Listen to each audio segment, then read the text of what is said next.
Baik ya, saya mulai. Assalamualaikum warahmatullahi wabarakatuh. Waalaikumsalam warahmatullahi wabarakatuh. Gimana kabarnya? Alhamdulillah sehat. Sehat semua ya? Ya. Hari ini yang nggak masuk siapa? Sibi nggak masuk. Kenapa nggak masuk? Izin. Ya. Keluar ya? Selain Sibi yang nggak masuk siapa lagi? Alhamdulillah sehat semua ya. Selain kalian sudah absen di jurnal ya, jadi kalian juga absen di mana? Oke, silakan dicek LMI-nya sudah absen atau belum. Biasa sebelum Bu Ratri memulai ada motivasi ya. Kita kan jam terakhir jadi harus dimotivasi nih. Ada yang sudah kipas-kipas tuan. Dalam mencari ilmu jangan pernah jemu. Sungguh-sungguh terhadap ilmu, insya Allah akan mengubah nasibmu. Maka dari itu harus bersabar dan pantang menyerah. Jadi meskipun gagal tetap diulangi lagi sampai kalian bisa berhasil. Akhirnya terbiasa, akhirnya kalian bisa mengajari temennya dan itu yang ilmu yang akan dapatkan akan lebih bermanfaat. Next, jadi ini ya kalian harus semangat untuk menggapai goals kalian ya. Berikutnya adalah ice breaking. Kalian berdiri. Nah, ice breaking ya. Ice breaking kita kalau kemarin dance monkey, sekarang adalah Panama.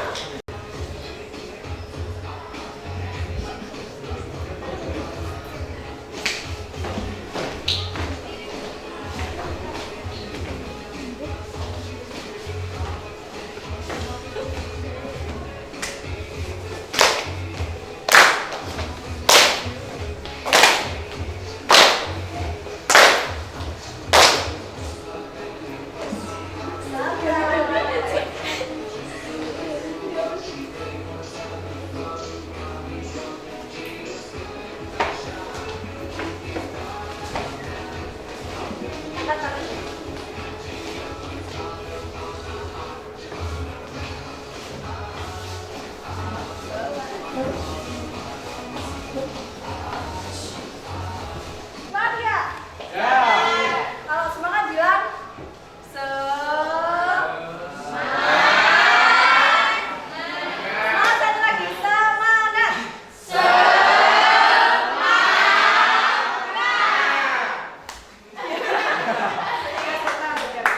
Next adalah refleksi. Refleksinya adalah review pembelajaran kalian yang minggu lalu. Tentang apa minggu lalu? DHCP server. Tentang kelebihan DHCP server ya. Siapa yang mau jawab? Masih ingat ini kelebihan DHCP server? Oh ya? Apa kelebihan DHCP server? Kelebihan DHCP server yaitu 1. Konfigurasi IP address yang lebih akurat. 2. Sentralisasi konfigurasi jaringan. 3. Mendukung jaringan skala besar. Sip, bagus. Apa? Berikutnya kekurangan. Kalau ada kelebihan berarti ada kekurangan. Siapa yang mau jawab? Saya. Silakan Rista. Kekurangan DHCP server yang pertama, proses pengelolaan alamat IP sangat bergantung dengan server, sehingga otomatis ketika server mati, semua komputer klien yang terhubung dengan komputer server akan ikut mati atau disconnect. Yang kedua, tidak memiliki otorasi atau validasi keasliannya. Hal ini memungkinkan untuk membuat alamat IP palsu. Bagus. Sekian berikutnya ya. Kita ke persepsi. Jadi Tuhan itu sudah memberikan kita berupa pemikiran ya. Pemikiran akal sehat sehingga kalian bisa menggunakan pemikiran itu untuk belajar, untuk mencari ilmu, untuk menganalisis ilmu pengetahuan tersebut. Jadi kalian tahu bagaimana proses-proses yang akan kalian lalui ketika belajar aktivitas server ini nanti. Setelah itu akan diimplementasikan ke kehidupan nyata kalian. Nah, itulah anugerah terindah dari Tuhan yang sudah diberikan kepada kita sebagai manusia. Nah, dalam membangun sebuah aktivitas server, kalian kan nggak bisa untuk membangun satu sendiri ya. Jadi butuh sebuah tim, sebuah jaringan. Dari sini kalian tidak bisa menjadi makhluk yang sendiri. Jadi kalian harus bisa berkolaborasi dengan teman-temannya. Dari situ makhluk sosial. Jadi kalian harus bisa mengcombine antara yang satu dengan yang lain sehingga menjadi sebuah tim, sehingga semua apa yang direncanakan itu bisa terwujud. Itu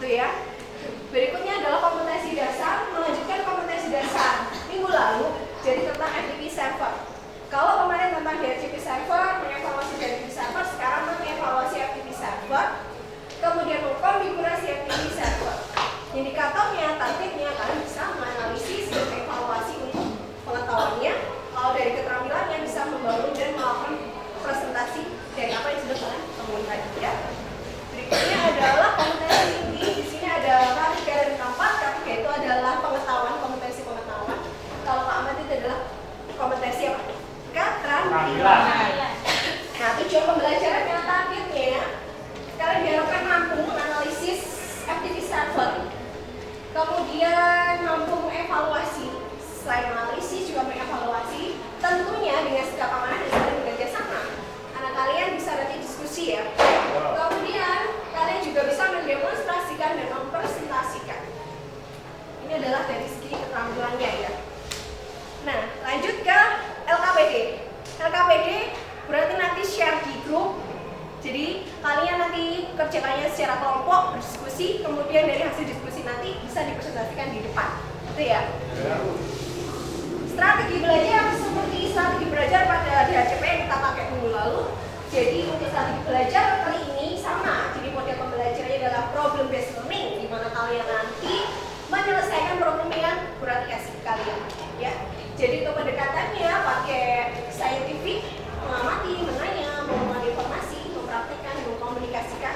Sementara metode yang dipakai ada ceramah, diskusi, demonstrasi, praktek, dan presentasi.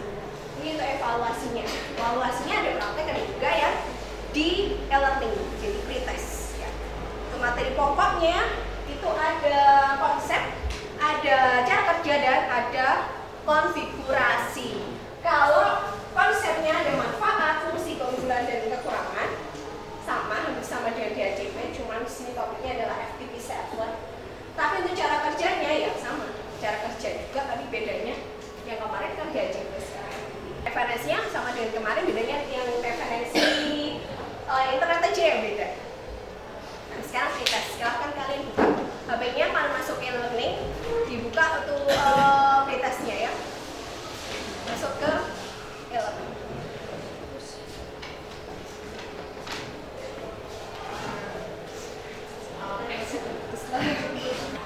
Lanjut kita ke materi ya. Nah, ini untuk peta konsepnya. Jadi ada konsep kerja, ada instalasi dan konfigurasi. Jadi nanti saya jelaskan teorinya dulu sebentar. Jadi setelah itu nanti kalian praktek tentang manfaat FTP server. Fokus ya. Nah, manfaat FTP server. Apa sih FTP kepanjangannya? File transfer protocol. Nggak baca ya? Iya. File transfer protocol. Jadi protokol internet yang digunakan untuk urusan pengiriman data dalam jaringan komputer, seperti upload, download. Nah, ini yang dilakukan oleh FTP client dan FTP server. Berarti kalau yang tempat banknya itu FTP client apa server? FTP server. FTP server. Contoh FTP itu kalau yang kita pakai keseharian itu apa sih? Google Drive. Ya, Google Drive contohnya ya. Jadi di Google Drive kalian bisa upload ya, bisa ngumpul. Nah itulah FTP server. Manfaatnya ya ini bisa memberikan kemudahan pertukaran file dalam ukuran yang besar. Gampang kan? Bisa dipahami ya? Bisa. Terus untuk instalasinya sekarang. Yuk kita praktek untuk instalasinya. Silakan kalian ngumpul di kelompok yang kemarin ya, ngumpul kelompok langsung aja. Kelompok satu kelompok 4 orang langsung ngumpul. Oke ya, kelompok 1 Iya. Suaranya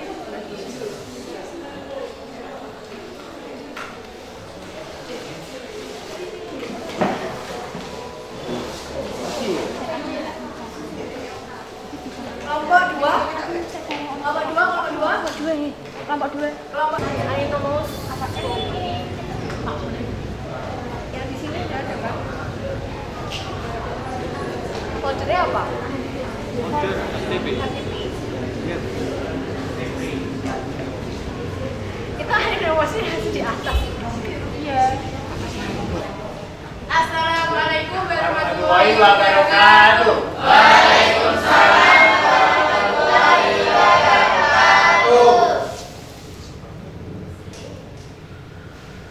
Kami dari kelompok 2 akan menjelaskan sedikit bagaimana cara membuat folder. Sinta Reviana.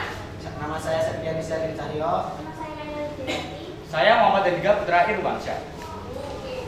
Setelah itu akan dilanjut oleh Andika. Cara membuat folder dari Debian 10 adalah dengan cara pertama, pilih folder yang akan dituju. Ya. Boom. Apa foldernya itu? Ini. Folder admin 1. User atau satu? Ya, user. Ya, user. Masuk ke user. Ini satu. Lalu ketik mkdir, Kita membuat folder. Nama folder. lalu ketik nama foldernya. Contoh seperti berikut. Mkdir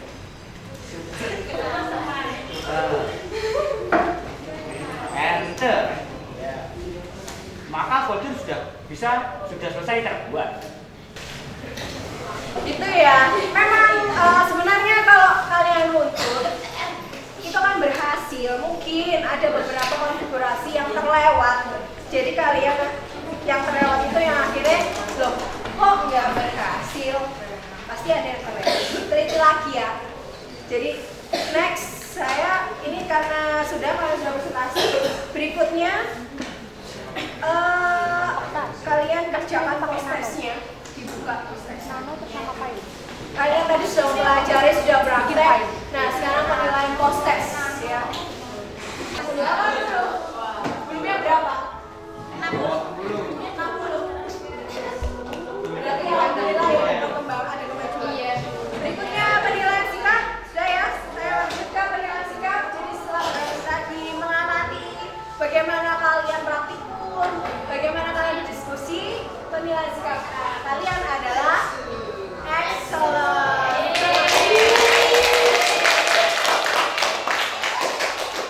Nah, untuk ini saya tanya sekarang. Kemarin kan di ACP server ya? Lebih susah mana sih di ACP sama FTP? Iya, jadi. Lebih susah kemarin ya? Iya. Iya, sama di sini juga terlihat nilainya kalian mengalami peningkatan. Kalau kemarin peningkatan sekitar 30-an%, ini ada 40%, 40%. Kemudian untuk penilaian keterampilan juga excellent. Ya, penutup kesimpulan. Kesimpulan adalah tadi kita sudah membahas apa aja, FTP7, tentang kelebihan, kekurangan, dan cara kerja konfigurasi. Ada kekurangan FTP server, ada kekurangannya kan? Apa tadi kekurangannya? Siapa yang mau jawab kekurangan FTP server? Ya, silakan Yudi. Kekurangan FTP server yang pertama ialah file yang dikirim tidak dienkripsi sehingga tidak aman. Yang kedua, keamanan dan kemudahan penggunaan sering berbentrokan sehingga menjadi dilema administrator sistem. Yang ketiga, desain sistem yang lemah sehingga administrator tidak terinformasikan resiko yang mereka hadapi. Bagus. Terima kasih Yudi. Tepuk tangan. Berikutnya, kira-kira apa yang untuk kan nanti kelanjutannya kan akan server nih.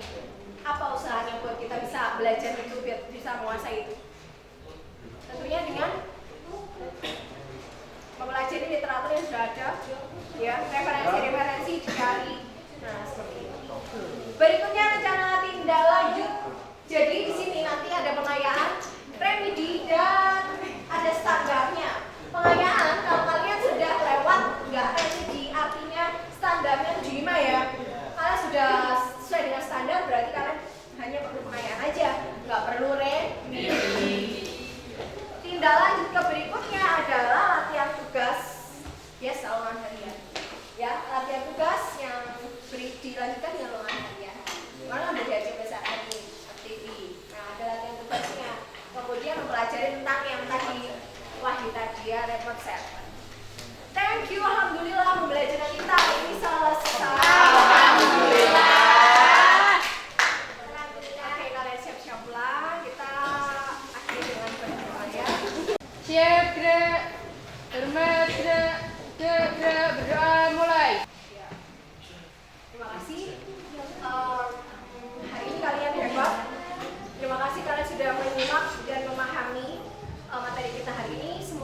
insya Allah.